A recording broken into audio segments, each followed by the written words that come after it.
the battle belongs to you, Lord. I'm gonna see a victory. I'm gonna see a victory. For the battle belongs to you, Lord. Oh.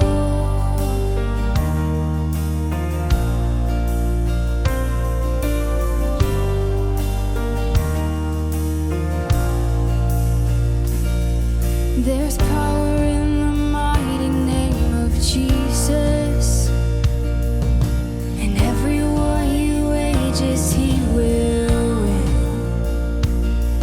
Oh, I'm not backing down from any giants, 'cause I know how this story ends. Yes, I know how this story ends.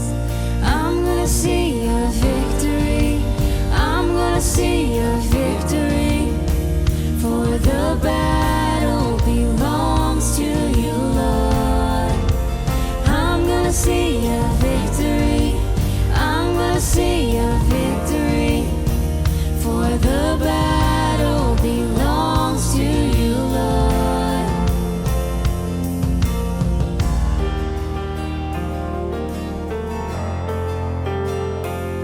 I'm gonna worship my way through this battle. I'm gonna worship my way through. You take what the enemy meant for evil, and you turn it for good. You turn it for good. You take what the enemy meant for evil, and you turn it for good. You turn it for good. You take what the enemy meant for evil, and you turn it for good. You turn it for good. You take what the enemy meant for evil, and you turn it for good. You turn it for good. You take what the enemy meant for evil, and you turn it for good. You turn it for good. You take what the enemy meant for evil, and you turn it for good. You turn it for good. I'm gonna see your victory. I'm gonna see your victory. For the battle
Once I was broken,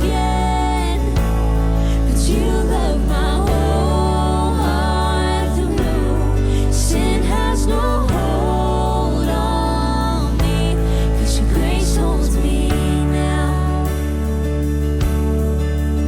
And that grace holds the ground where the grave did. All my shame remains left for dead in your wake. You crashed those angel gates. You left no stone unturned. You stepped out of that grave, shouldered me all the way. So here I stand, high in surrender. I need you now. Hold my heart now and forever. My soul cries out. Once I was broken, but you love my whole heart through. Sin has no hold on me, 'cause your grace holds me now. Healed and forgiven. Look where my chains are now. Death has no hold on me, 'cause your grace holds that ground. And your grace holds me now. Your grace holds me now. Your grace holds me now. Your grace holds me now.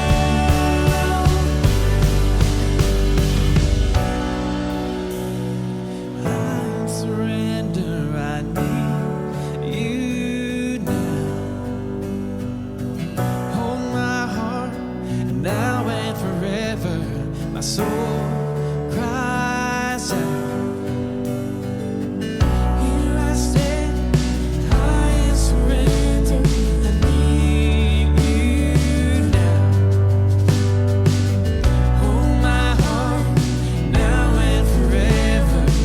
My soul cries out. Once I was broken, but you love my whole heart through. Sin has no hold on me, 'cause your grace holds that ground. Healed and forgiven. Look where my chains are now. Death has no hold on me, 'cause your grace holds that ground. Your grace holds me now. Your grace holds me now. Your grace holds me now. Your grace holds me now. You've been forgiven. Look where my chains are now. Death has no hold on me, 'cause your grace holds that ground. Hey, good morning, Centerpoint. Thank you so much for inviting us into your home for church at home today. Just so encouraged by all the people that God is allowing us to connect with during this season. We know there are some of you watching right now that this has been your first experience with Centerpoint, and we just want to say, welcome home. We want you to know that you're part of the family, and we are so grateful that we get to spend some time with you this morning. I'm equally encouraged by the support and the generosity of our house during this season. You know, in Acts chapter 2, we see the early church starting. And every church that has happened since then always looks back to the early church to say, what do they have and how can we get some of that? Well, the first thing they had is they made Jesus the most important thing.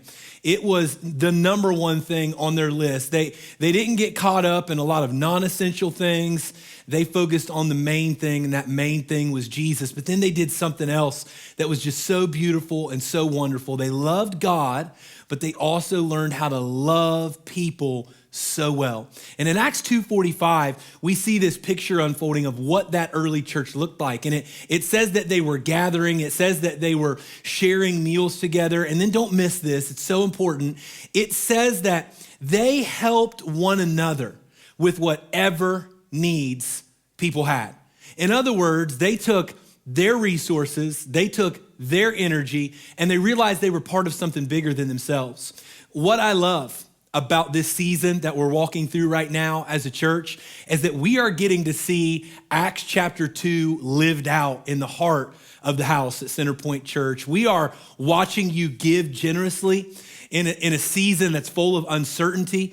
We are watching you serve unconditionally. And I know that looks different for so many of you that tend to volunteer on a Sunday. You're part of the team, and we haven't been able to do that. But the way that you're loving on your neighbors, the way that you're loving on your family, the way that you're loving on your friends, and the reality that heart of generosity and servanthood has allowed us in this season to continue to love our city by feeding our city every single Monday night. So on behalf of myself, Pastor Kristyn, and our whole staff and team, we just want to thank you for being the church that we see unfolding in Acts chapter 2 this morning. I want to draw your attention to mycp.church. I want to encourage you to take a next step today with mycp.church. Maybe you are one of those folks that has just been tuning into Centerpoint over the last few weeks, and you want to get more connected. You want to learn more. We've got some amazing opportunities for you to get connected right here and right now today. So if you go to mycp.church, you're going to see a small group link, and you can sign up to join a virtual small group right now. Community's never been more important, and we want to facilitate that virtually for you during this season. If you'd love to hear the story of the church, and not just the story of the church, but if you'd like to explore how God has uniquely gifted and wired you, we've got our starting point class that is also happening virtually during this season. It's free. It's not going to take a bunch of your time, but it is 4 weeks that is going to change your life. So make sure you go to mycp.church, sign up for a small group, sign up for starting point, and maybe you just need prayer. You can do that there. Maybe you want to stay current on everything happening at Centerpoint. You can find that information there. We've got resources for your kids, for your students. You can take sermon notes. You can continue to give generously online. Whatever you're interested in, mycp.church is probably the answer. So make sure when the sermon is done today that you jump on over there and see all the many different ways we have to keep you connected during this season. All right, on that note, we want to jump into the text today. I'm excited to bring this word to you. We're going to be in the New Testament, actually in the book of Acts, but we were just talking about Acts chapter 2. We're going to flash forward 26 chapters and go all the way back to Acts 28. We're going to be in verses 3 through 6 to start our time together today. It says this: Paul was gathering firewood and helping build the fire.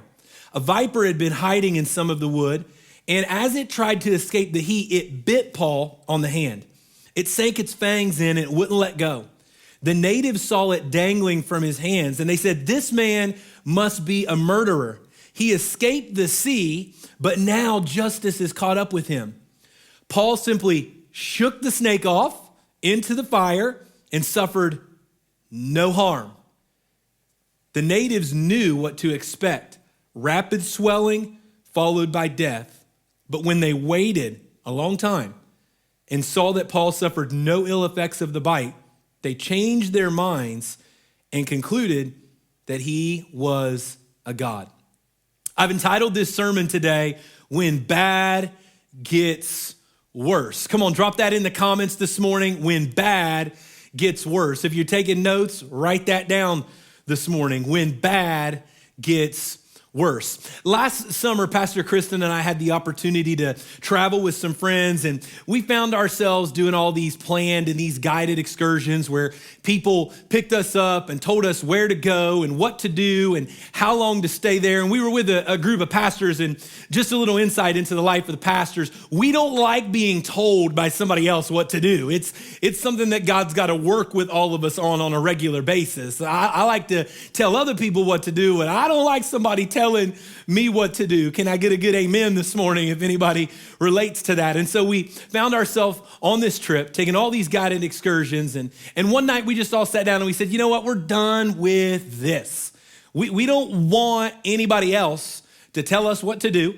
We are grown adults. We have planted and we lead churches. We are more than capable of jumping on our smartphones and figuring out what our day tomorrow should look like. So we made a pact with each other. We said, that's what we're going to do. We're going to do some research tonight. And when we wake up tomorrow, we're not going to do what everybody else is doing. We're going to do what we've decided we want to do. And so our plan was this. We were at this spot where we'd heard that there were these really cool islands that were really hard to get to. And we'd read some stuff that said if you went, you could, for not a lot of money at all, find a private fishing boat that might not be fishing that day, and they'd take us out into the sea and let us find one of these little islands. So we said, man, that sounds good. Not a lot of money, an island that not a lot of people can be at, and a place that we've never really been. This sounds like a lot of fun, so let's go do that. So we went down to the boat dock, and we found somebody that could take us to one of these islands. And they explained the process to it. It was really inexpensive, and we were like, man, this is going to be awesome. So we went out, and we took the boat ride. The boat ride was great, but the farther and farther out we went, we realized that we were going to end up somewhere that really a whole lot of people did not know about. And so we see this island off in the distance, and our boat driver stops the boat and he throws out the anchor, but there was a problem with this whole scenario because he threw down the anchor and we could see the island, but the island was like over 100 yards away, and we weren't sure why he was docking and throwing the anchor down in the boat where he was. He threw the anchor out and he said, all right, jump out and swim to the island. I can't go any closer. And we were like, excuse us? You want us to swim 100 yards? So one person in our group asked a very obvious question. How deep is it? He said, you'll have to swim for 50 to 75 yards at least before you can touch. So this wasn't like just walking out and walking in some water. I didn't say walking on the water. I said walking in some water. This was, we're going to have to swim. And we weren't prepared for this. We had one waterproof phone case. And so we shoved one phone and all of our credit cards in that waterproof phone case. And we jumped in one by one, and we swam and we swam and we swam until we got to the island. It was when we got to the island that we realized in that moment, we did not meet this captain until that morning. He could have, if he wanted to, take that boat, turn and leave us with all the stuff that we had to leave inside, and we would have never seen him again. So before we did anything on the island, we had a little prayer meeting like pastors tend to do, and we just prayed that God would protect and keep our stuff safe. And he had told us that there was a little restaurant, looked more like a little shack on the beach, and he told us they had great pizza. And so our plan was to get on the island and go buy some pizza together. But we got up there and we found out there was going to be a problem because their credit card machine was down. And the credit card machine was down because we were literally in the middle of nowhere on this island. I just told you we had to swim 100 yards just to get to this island in the middle of nowhere. And we didn't have a lot of cash.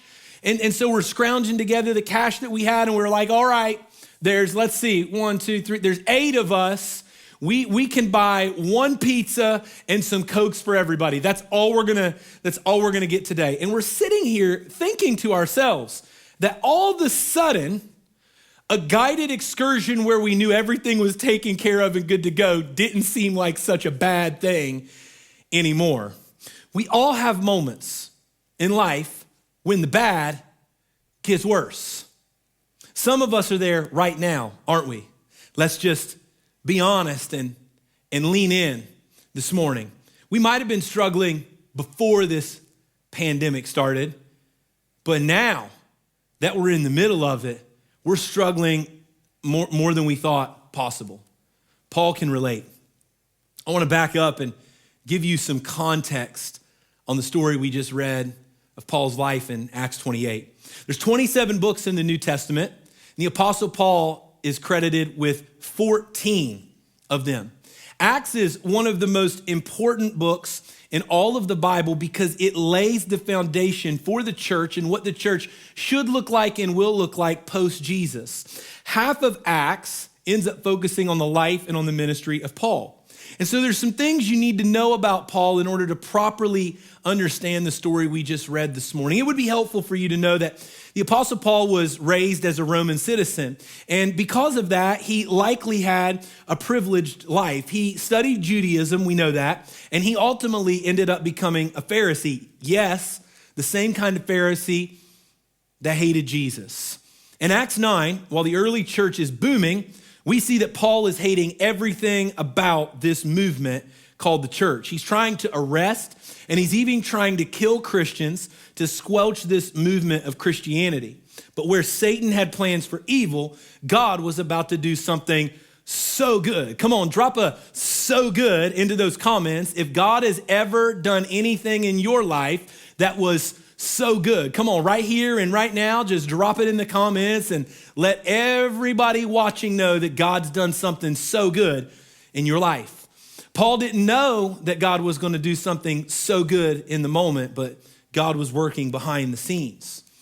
And so Paul has this encounter with Jesus on the Damascus Road, and he moves from a Jesus hater, get this, to a church planner.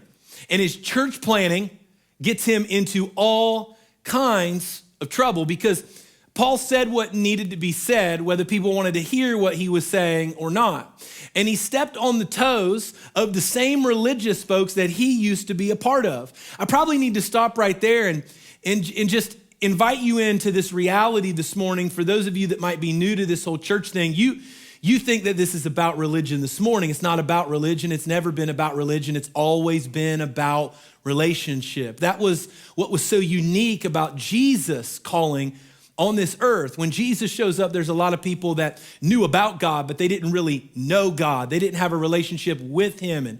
And Jesus exchanged religion for relationship. And Paul, this formerly religious person, is now doing his best to focus on relationship. And he's going anywhere and everywhere to proclaim the good news, because when your life gets changed forever, you tend to want to tell people about the change that's happened on the inside of you.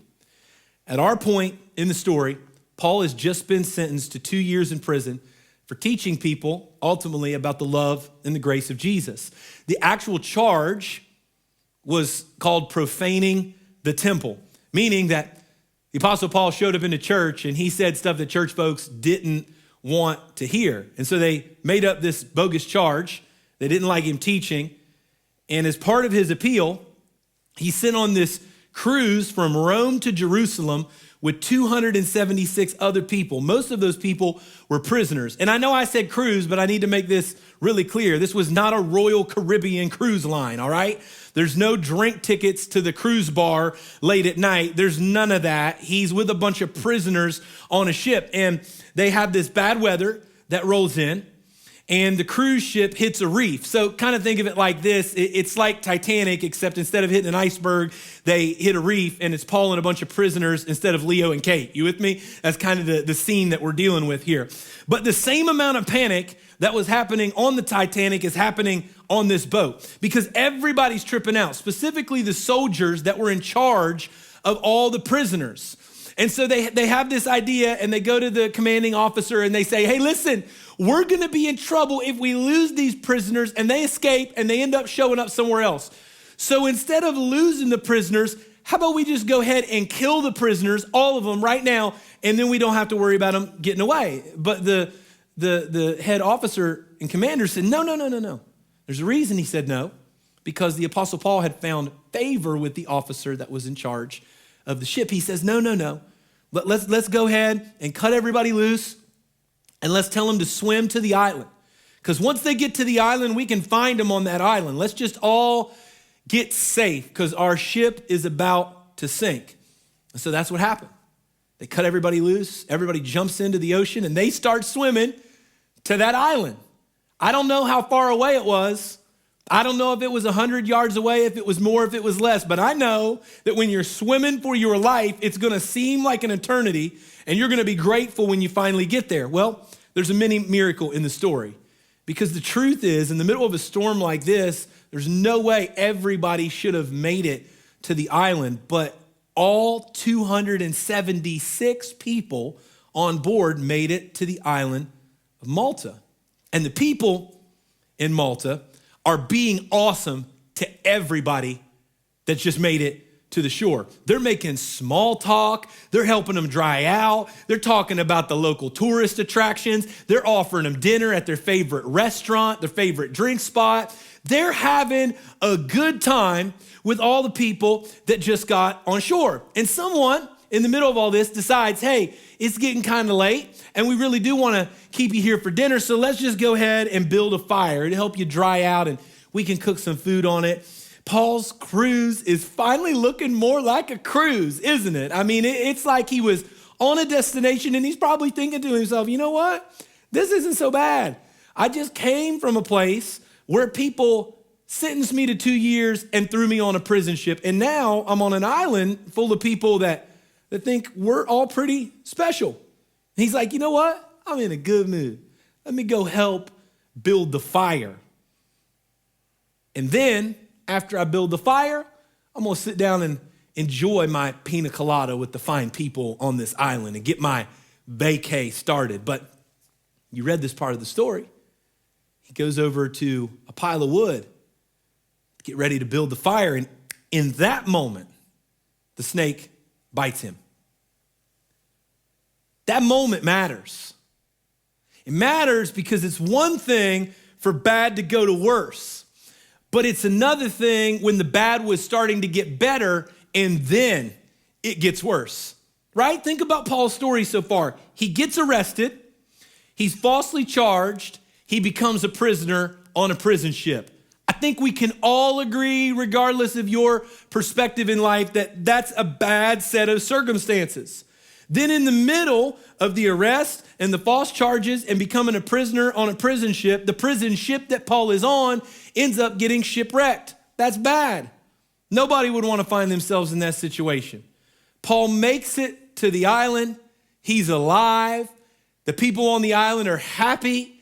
They want to hear his story, want to get to know him and everybody else. And he's thinking to himself, man, this is getting better. I mean, for those of us that follow Jesus, we're told all the time that God's always working, that he's not done, that he's still got more he wants to do. And so if you found yourself in this situation with Paul, you'd be thinking when you got on that island, things are finally looking up. Then, in the middle of things getting better, the snake bites him, and not just a snake, a viper bites him, and things go from better to worse.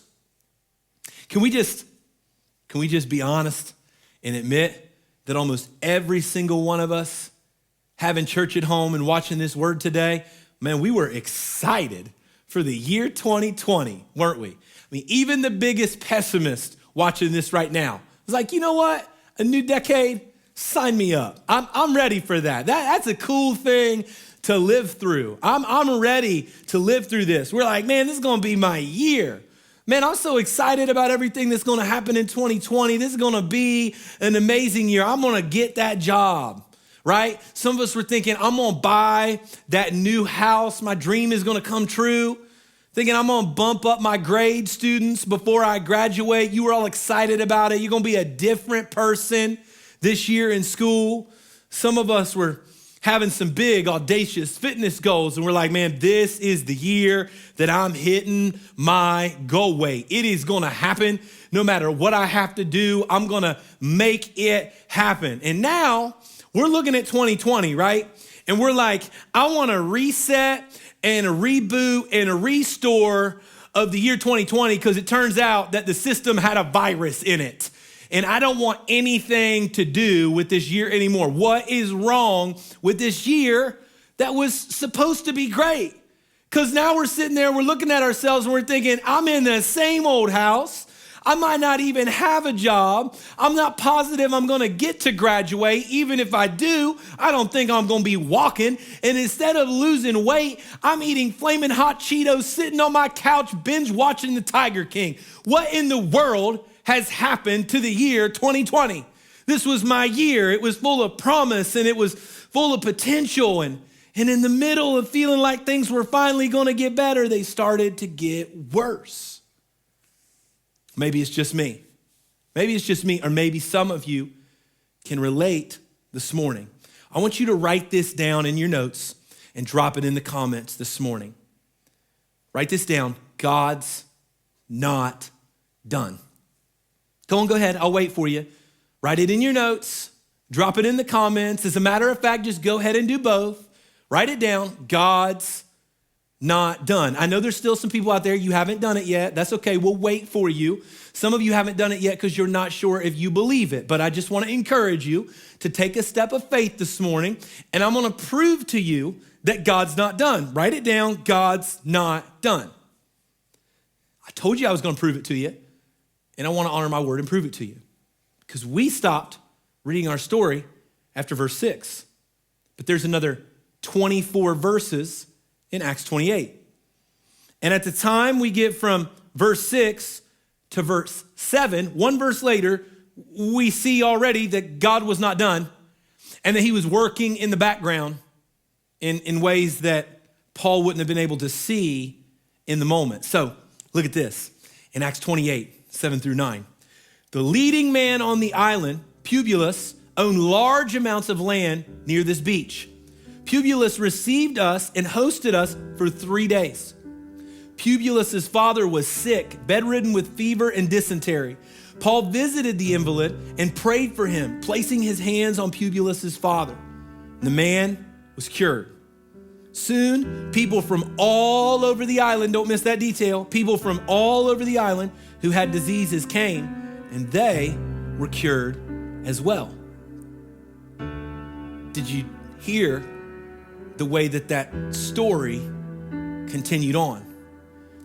This moment ended up being one of the biggest revivals that Paul ever got to see during his lifetime. All kinds of people on this island that didn't know about Jesus, many of them hadn't even heard about Jesus yet, got to hear about Jesus, all because, don't miss this, Paul was being obedient, got falsely charged, got arrested and sentenced to prison for 2 years, got on a boat with a bunch of prisoners, and that boat got what? Shipwrecked. And then after getting shipwrecked, and after feeling like things were starting to turn the corner, he gets bitten by a viper. And did you remember what it said he did? He shook it off. Who does that? I'll tell you who does that. A person who had an encounter with the Savior of the universe on the Damascus Road. A person who didn't just listen to what somebody else had to say about having a relationship with Jesus, but instead chose to have a relationship with Jesus in his own life, in his own heart. His life was changed forever. And because of that, Paul was able to look at that viper in his hand, shake it off, and just trust that God wasn't done yet. That if he was falsely accused, if he was arrested, and if he was headed to prison, that God must be working in a way that he couldn't see. People on this island might have never gotten to hear and see the good news of Jesus if these things wouldn't have happened to Paul. Here's the truth. Centerpoint, I think about the way our story is unfolding right now as a church. Those of you who call Centerpoint home, you know, at the very beginning of the year, we cast this audacious vision and God-sized goal, CP 2020, right? We had a handful of goals that went with that. And one of the goals that went with that was that by the end of 2020, we wanted to be reaching 1,000 people a weekend at our church. Why? Because every number represents a name, and every name has a story, and every story matters to God. And we said, God, we are ready. Send us the people that you want to send us. And then this pandemic happened, right? Coronavirus happened, and everything changed. And I'll be honest with you, in that moment, I thought, well, we're gonna have to rethink all of those goals. I don't know if that can happen. I don't know if any of it can happen. But I certainly didn't think that when we had to close our doors for physical gatherings, we'd be able to reach 1,000 people a weekend. And isn't it just like God? In a time like this, where it feels like the snake has bitten us, where it feels like it went from bad to worse, right? You can gather with 100 people. No, it's 50. No, it's 10. No, you probably should just shut it down. I mean, it went from bad to worse, and we're thinking, God, there's no way. And instead, He's allowing us to connect with more than 1,000 people every single weekend. And instead of having one location, we're now in hundreds of living rooms, not just in the state of Ohio, but all over the country, all over the world. God is allowing us to reach people in this season. See, God has a way of continually exceeding our expectations. God has a way of taking moments that we didn't think could get any worse and doing what only He could do in the middle of them. I have to go back to the story of our island excursion that I began our time together with today. We were nervous when we were on that island with almost all of our stuff left back on a boat. The captain of the boat we had only known for an hour. We were nervous when they told us that there were no credit card machines and we weren't sure how we were gonna pay for lunch. But can I be honest with you? We just decided that we were gonna enjoy the moment. And of that whole trip, that day where we were semi-stuck on an island, turned out to be one of the best days on the whole trip. It's amazing how if we'll just open ourselves up to the possibility that God's not done, things will start to get better. I don't want you to look at this season anymore and call it a nightmare. I don't want you to look at this season anymore with doom and gloom and frustration. I want you to look at this season and remind yourself that God's not done. Because church, let me say it to you like this: when bad gets worse, God's not done. God will never leave us worse than what He found us. He always has a plan to grow us. He does not want us to survive in this season. He wants us to thrive in this season. And He wants us to look back on this season, not as something that we had to bear, but as something where He did what only He could do in the middle of the mess that some of us feel like we find ourselves in. When bad gets worse, hear me when I tell you, and I make this promise to you today: God's not done. He's still working. He's still moving. He's still growing all of us, but we have to invite His presence into our life. We have to invite Him into our story. We say at Centerpoint often that when we make a statement like that, God, I invite you into my story, we must remind ourselves that even though that might be what we say, what we are really doing is we are stepping in to the bigger part of God's story rather than Him simply stepping into our story. When He steps into our story, we become part of a bigger story. And I just tend to believe there are some of you watching this today that are ready to let God step in to your story. You're ready to become part of that bigger story. You're ready to believe and live with your life this reality that God's not done yet. Maybe for some of you, you've never made that decision to follow Jesus today, and today is your day. God knew you were going to tune in. God knew you were going to hear this invitation, and it's time for you to step out so He can step in, so you can receive His good grace. There are others of you, maybe at one point you said yes to Jesus, but you've run far, far away from it. And right here, right now in this moment, you're ready to run back to Jesus. You're ready to ask forgiveness of your sins. You're ready to come home and allow Him to renew you. The Bible tells us when we have a belief in our heart and a confession with our mouth, we will be saved. So if you have a belief in your heart that your way hasn't worked and you're ready for Jesus to step in, here's what I want you to do. I want all of us to bow our heads, close our eyes right here, right now. And if you're ready to say yes to Jesus, or if you're ready to come back to Jesus, I want you to repeat this prayer out loud after me. Come on, pray this with me. Say, Jesus, I love you. I thank you for loving me.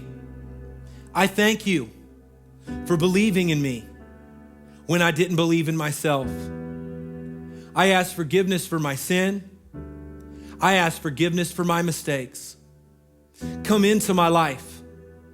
Make me new. Do what only you can do. I give you everything I have. I give you everything I am. I give you everything I hope to be. I give you all of me today. In Jesus' name we pray. And everybody said, amen. Listen, if that was you, if you made that decision for the first time or you came back to Jesus right now on the screen that you're watching this from, I want you to virtually raise your hand and let your brothers and sisters in Christ at Centerpoint know that you made that decision. We want to celebrate right now that you made the best decision of your life. So come on, wherever you find yourself, if you prayed it, just raise your hand and let us know that you said yes to Jesus today. Aren't you grateful you tuned in today? And aren't you so thankful for technology that lets us stay connected during this time? Before you check out, let me invite you to lean in and take a next step with us today. We talk about mycp.church a lot, and that's because it's the connection for all things Centerpoint Church during this season. At mycp.church, you can let us know if you decided to follow Jesus today. You can send us a prayer request and stay current on everything happening with Centerpoint during this season. There are also resources for Centerpoint kids and Centerpoint youth that you can access to keep the whole family connected during this time. Another thing you can do at mycp.church is give generously. Giving generously is one of our values at Centerpoint, and your generous giving has never gone further than it does right now. We have literally been able to feed and serve hundreds of families during this time because of your generosity. If you've never given online, it's a great time to start. It's easy, and it allows us to keep being the hands and feet of Jesus to a city in need. To all of you who have already given and continue to give, thank you for letting God use your generosity to pave the way for His love. Community has never been more important than it is right now. And even though we're not gathering physically, we have virtual small groups happening throughout the week where you can have human interaction, build relationships, and dig deeper into the word Pastor Chris shared today. You can check out the available groups and sign up for one right now by going to mycp.church. Starting Point is a 4-week journey that will change your life. And with the power of technology, we are facilitating it all virtually during this time. In Starting Point, you'll learn more about the vision of this house, along with discovering how God has uniquely created and gifted you to play a part. Just click the Starting Point link on mycp.church to learn more and sign up today. Be sure to stay connected with us on Facebook and Instagram for daily updates and encouragement. Know that we are praying safety over you and your family, and we will see you back here next Sunday for Church at Home as we stream another brand new service online.